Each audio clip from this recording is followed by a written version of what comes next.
Hey everyone, welcome back. Have you ever had a great idea? Something you were really excited about, but then a little voice in your head whispered, what if it doesn't work out? It's a natural feeling. Starting something new like a business can feel a bit like walking into a big unfamiliar forest. How do successful people, the ones who jump into that unknown, actually know which ideas will make it? Well, here's the honest truth, and it might be a bit of a surprise. They don't know for sure when they start. There's always a lot of uncertainty when you're building something new. But here's the key that sets successful entrepreneurs apart. They don't try to get rid of all the uncertainty. Instead, they have a smart step by step way to handle it. It's called the innovation tournament. Today, I'm going to show you how this powerful method works and how you can use it as an entrepreneur to make better, more confident decisions, not only in business, but in many parts of your life also. When someone starts a new project or business, they immediately face a lot of unknowns. Imagine standing at the edge of a thick fog. Every step forward brings new questions and possible challenges. Will people even want this product? Is there a real strong need for it? Or am I just creating something I personally like without checking if others feel the same way? This is about knowing if there's enough demand. Will it actually work well, run smoothly, and do what it's supposed to do? This covers if the product is possible to build, if it can grow, and what daily challenges might pop up. A great idea isn't helpful if you can't reliably make it or deliver it. What if a big company with lots of money sees my success, copies my idea, and takes over the market? That's the constant worry about competition. What if the economy suddenly goes down, or a big unexpected event happens right when I'm ready to launch? These outside events are completely out of your control, but can quickly disrupt even the best of plans. Do I have the right team with the different skills, the determination, and the good working relationships needed to succeed in this difficult project? Having the right team is really important, but it's hard to be sure until you're deep into the work. Will key suppliers give me the materials I need? And will investors believe in my long term plan enough to provide me the money? Partnerships and funding from others are often vital for growing and surviving. What if new government rules or laws suddenly make my whole business model illegal, too costly, or impossible to run? Regulations can change quickly, catching even prepared businesses off guard. That's a lot of things we don't know. It can feel overwhelming, but here's the main point. You simply can't get rid of all uncertainty when you're building something new. It's just part of the process. However, you can absolutely manage it to increase your chances of success. The best and most proven way to handle all this uncertainty, you run an innovation tournament. Think of it like a big sports competition, like a football championship or a chess tournament. You start with many players, your initial ideas, put them through tougher and tougher tests, and slowly narrow them down until you find your champion, the winning idea. And who are the experts at this? Big investors like venture capitalists. This isn't just a side tactic for them. It's how they do business and how they get amazing returns. They understand the basic truth. Most ideas statistically won't become huge successes. So they don't try to guess the one winner right at the start. Instead, they invest in many different ideas and then put more money into the few that show real promise. A typical top VC firm might meet with thousands of startups each year. These are the initial ideas or first round candidates. They listen to quick pitches and look for early signs of potential. Out of those thousands, they might make small initial investments, often called seed or angel funding, in maybe 30 to 50 companies. This isn't a huge amount of money for each one. It's just enough for the startup to build a basic product, get some early customer feedback, and show that their idea can work. Then the real evaluation begins. The VCs watch closely, tracking how well the companies are doing. If customers are interesting, how many new users they're getting, and if the team is performing well. They only double down their investments, putting in much larger sums of money like Series A, B, and C rounds of funding into the very best few, perhaps 5 to 10 of those initial investments. These are the semi-finalists and finalists, ideas that have truly proven they can deliver. And out of those few that get substantial ongoing funding, only a very small number, maybe just one or two, will become massive game-changing successes, like in Uber or in Airbnb. These are their champions, The rare multi-billion dollar companies that generate enough profit to cover all the losses from other investments and still make the entire fund very profitable. Most of the other investments either don't work out, struggle along, or are bought for smaller amounts. But that's perfectly fine because the VCs carefully spend their investments, gather more important information at each stage, and only commit a lot more money when the data clearly shows a winner.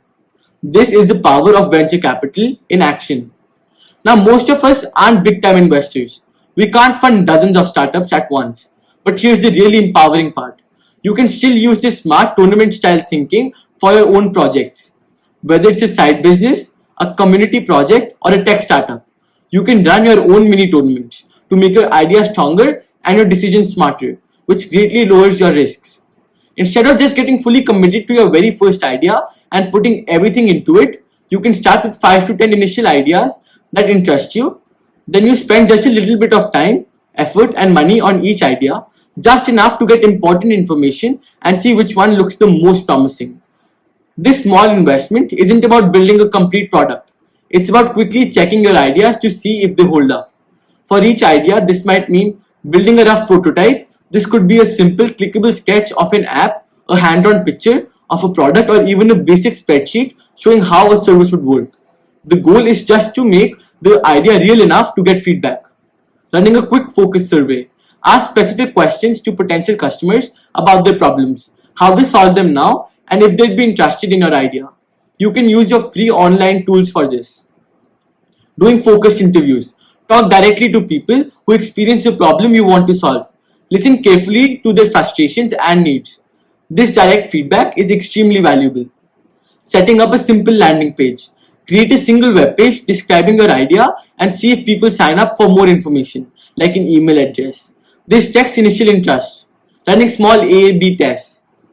If you have two different ways to describe your product or two different headlines, show them to a small group to see which one gets more attention. Then with that fresh real world information and feedback, you look at everything critically. You carefully set aside the ideas that don't get a good response, don't solve a clear problem, or don't show enough early interest. And you focus more on the strong ones, the ideas that clearly show real market potential, customer excitement, and that they can actually work. You might even keep a learning log to write down what you learned from each test. This way, you're not just guessing or hoping for the best. You're actively learning. You're gathering real evidence, moving quickly, and letting what you learn guide your next steps. You're reducing uncertainty little by little. And that, my friends, is what truly sets smart, determined entrepreneurs apart from those who might get tired chasing a single idea that hasn't been tested. It's about learning before you take a big step. Let me give you some great examples of how this tournament thinking is used in everyday life, even by big companies. Think about the Oral-B Cross Action toothbrush handle. You know that unique, comfortable shape. You might think designing a toothbrush handle is simple, but behind that familiar grip was a careful process. The design team didn't draw just one idea and go with it. They started with hundreds of initial concept sketches, trying out every possible angle and shape. From those, they chose dozens of physical foam models, quick, inexpensive versions they could hold and feel. This allowed them to get fast hands-on feedback and remove any uncomfortable or impractical designs early on. They then carefully narrowed those down to the top 5 final designs. These were the main contenders. Finally, they thoroughly tested those 5 designs with hundreds of real users, watching how people held the brush, how comfortable it felt, and gathering detailed feedback. They looked for which design made hands less tired, reached teeth best, and simply felt the most natural. The best one, the design that consistently worked well for users and felt most intuitive, that's the handle design that ended up on store shelves worldwide. Even a toothbrush handle went through its own innovation tournament to become a big success. This same smart thinking applies to important things like logos and startup names, which are key to how a brand is seen and recognized. One entrepreneur needing a logo for a new tech company knew how important a good first impression was. She didn't just hire one designer and pick the first option. Instead, she asked dozens of designers to create initial logo ideas. Then she picked her top 7 favorites and used online polls, A/B tests on web pages, and small discussion groups to test them with her target audience. She wanted to see which logo made people feel the right way and was most memorable. Only after this careful process did she choose the winning logo, making sure her future customers liked it from the start. Another company creating a new education product had a similar big decision with its name. They thought of hundreds of names internally, then chose the best 10 that seemed promising. From there, they invested in testing the top 3 with actual potential users. They might have asked questions like, what does this name make you think of? Is it easy to say? Is it memorable? Does it explain what the product does? Through this, they found out which names were confusing, which were forgettable, and which really connected with people. In the end, they picked the first name, Expert, a name that might have seemed a bit unusual at first, but it stuck because it resonated best with their audience, giving the product a great head start in the market.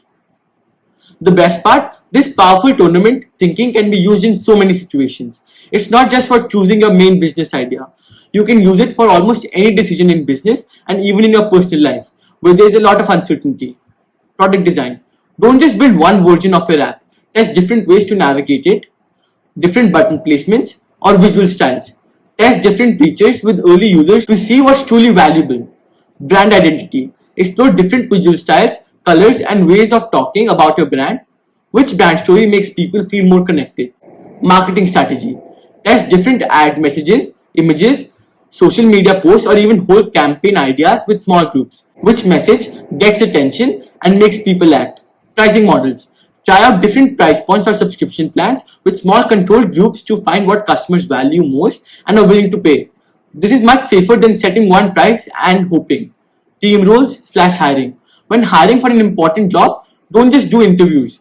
Give a few candidates small, real world tasks or projects to see how they perform before making a final decision. Career choices. Thinking about different career paths. Try doing informational interviews, short time internships, or side projects in each area before committing to a full time change. It's like your own career tournament. Big purchases. Debating between a few big investments like a new car or a major home renovation. Research multiple options, test drive, get different price quotes, and talk to others who've made similar choices to gather information. Every single one of these decisions involves uncertainty. So instead of just picking randomly, going with your gut feeling, or getting stuck and doing nothing, you can actively explore different options, gather real information, and test things out before you put in a lot of time, money, or effort. This step-by-step data-driven way of thinking reduces risk, increases your chances of finding the best solution, and builds a lot of confidence in your choices. Alright, let's quickly sum up the most important points for anyone thinking about starting something new or facing a big decision. Uncertainty is a normal part of starting new things. You can't avoid it, but you can learn how to manage it. Think of it as a chance to learn. The best way to handle this uncertainty is to explore multiple ideas or options first, just like the experienced investors and designers do. Don't put all your eggs in one basket right away. Start small. Put in a little time, effort, or money to test several options. These small bets aren't failures, they're valuable learning experiences. Let the best option become clear through careful testing and real feedback, instead of just relying on your gut feeling or what others have to say. The information you gather will show you the way. Apply this tournament thinking to all your decisions, big and small, from your business idea to your marketing, hiring, and even personal choices. It's a useful way to solve problems. You don't have to guess your way through a new venture, just hoping for good luck. You can actively test, learn, and adjust, like the pros do, which greatly increases your chances of success. So, if you have a business idea in mind, or even just a personal decision, why not try running your own mini tournament? You'll feel much more confident, make smarter choices, and significantly improve your chances of building something truly impactful. If you found this helpful, please hit the like button and subscribe. Thank you.